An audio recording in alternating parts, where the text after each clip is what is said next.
Sometimes faith isn't the light itself. It's the shadow that the light leaves behind. Not the blinding flash that fills the room, but the soft, trembling glow that only the heart can see. We often look for God in grand miracles, in loud prayers, in signs, in voices that shake the soul. But most of the time, He hides in the quiet things. In a breath, in the beating of a heart, in the way a candle flickers when the air moves, and when life feels like it's falling apart. When you think the light has gone out, maybe it's not gone. Maybe it's just dimmed. So your soul can finally learn to see through faith, not sight. On the edge of an old town, among narrow cobblestone streets and fading brick walls, stood a small church. It looked forgotten by time, with peeling paint, a weathered cross, and a wooden door that groaned every time the wind touched it. But inside, there was peace. The air carried the scent of wax and incense, and the silence felt almost alive, as if hundreds of quiet prayers still lingered in the shadows. The priest who served there was Father Michael, a humble man with silver hair and hands that never hurried.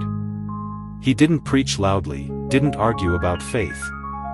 He simply lived it, as if each morning was a gift and each evening a prayer.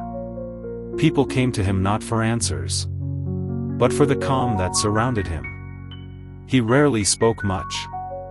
Sometimes just sitting beside him in silence was enough to remember that life wasn't as hopeless as it seemed. One cold autumn evening, as rain tapped gently against the windows, the church door opened. A man walked in, drenched, tired, with eyes that had forgotten what hope looked like. He didn't cross himself or kneel, he just sat in the back pew and stared at the floor. Before him burned a single candle, its small flame trembling in the draught, fighting to stay alive. It was the only light in the dim church. Father Michael walked up quietly. "What brings you here, my son?" he asked softly. The man hesitated. His voice was hoarse when he finally spoke. "Everything's gone," he said. "My family left, the house is sold, no work, nothing left. I pray, but it's empty. I don't feel anything anymore." The priest looked at the candle. "See this flame?" he said. "It's small. If you blow too hard, it'll die. But if you don't let it breathe, it'll suffocate. Faith is the same way, it needs just enough space to live." The man stared at the candle. Its flickering light reflected in his weary eyes. A fragile spark in the middle of darkness. "But I don't feel God anymore," he whispered. "It's like He's gone." Father Michael smiled gently. "God doesn't leave," he said. "Sometimes He's just quiet. Sometimes His voice isn't in the thunder, it's in the pause between your words. Not in the flame, but in the shadow it leaves."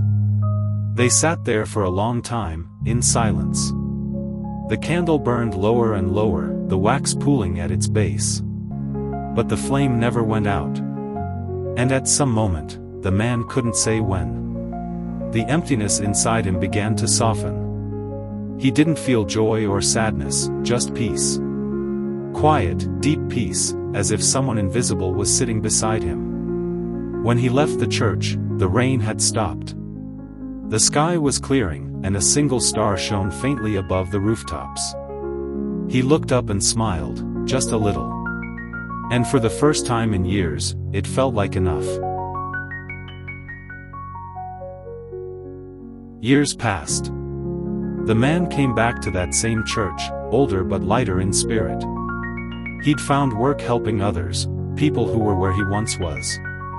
In his small home by the edge of town, a candle always burned in the window. Not for decoration, not for ritual, but as a reminder that faith doesn't always roar. Sometimes it whispers. Father Michael was still there, now frail and slow. But his eyes carried the same calm light. People still came, still wept, still sat beside him in silence. He didn't always answer, he didn't need to. He knew what few ever learn. Faith isn't about seeing miracles. It's about trusting the quiet moments. The breath between storms, the light behind shadows. Because even when the flame trembles, its shadow still tells the truth. God is here. Always.